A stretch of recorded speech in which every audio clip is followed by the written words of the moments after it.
কিভাবে আন্দামান দ্বীপ ভ্রমণের পরিকল্পনা করবেন, ধাপে ধাপে ট্রিপ পরিকল্পনা। আপনি আন্দামান দ্বীপপুঞ্জে আপনার পরবর্তী অবকাশের পরিকল্পনা করছেন দেখে আনন্দিত। আন্দামান দ্বীপপুঞ্জ হল ভারতে দেখার জন্য সেরা জায়গা এবং এখানে এই কিভাবে পরিকল্পনার নির্দেশিকাতে আমরা আপনাকে সমস্ত বিবরণ এবং ধাপে ধাপে নির্দেশিকা দিয়ে গাইড করব যা আপনাকে আন্দামান দ্বীপপুঞ্জে আপনার নিখুঁত ভ্রমণের পরিকল্পনা করতে সাহায্য করতে পারে।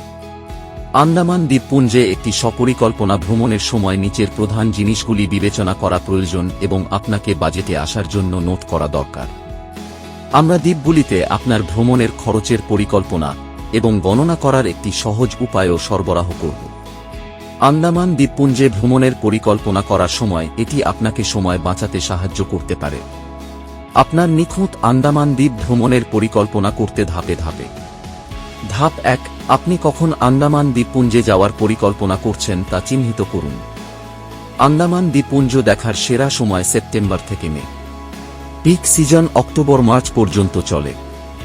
ডিসেম্বর মাসে দাম বাড়ানো হয় কারণ অনেক ভ্রমণকারী বছরের সেই অংশে তাদের ছুটির পরিকল্পনা করে। আপনি সেপ্টেম্বর থেকে মে মাসের মধ্যে যে কোনো সময় আন্দামান দ্বীপপুঞ্জে যেতে পারেন। যারা বর্ষা উপভোগ করতে চান তারা জুন এবং জুলাই মাসে আন্দামানে যেতে পারেন। জুন ও জুলাই মাসে বৃষ্টির কারণে দ্বীপগুলোকে অন্যভাবে দেখা যায়। সমস্ত জল ক্রিয়াকলাপ সারা বছর জুড়ে চালু থাকে এবং যে দিনগুলিতে ভারী বৃষ্টিপাত হয় সেই দিনগুলিতে জলের কার্যক্রম বিলম্বিত হয় বা পরের দিনে স্থানান্তরিত হয়।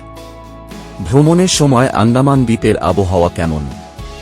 আন্দামান দ্বীপপুঞ্জের আবহাওয়া 2-5 ডিগ্রি থেকে 3-3 ডিগ্রি পর্যন্ত পরিবর্তিত হয় এবং এটি সারা বছর ধরে একটি গ্রীষ্মমণ্ডলীয় জলবায়ু।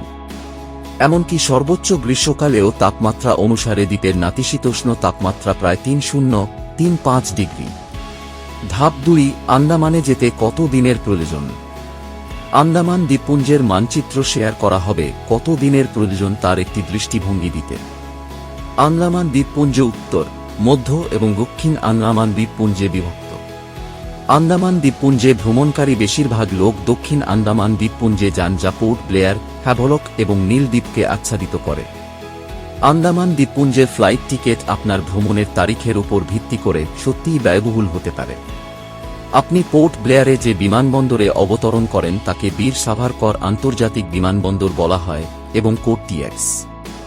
চেন্নাই, কলকাতা, ব্যাঙ্গালোর এবং হায়দ্রাবাদ থেকে সরাসরি ফ্লাইট পাওয়া যায়।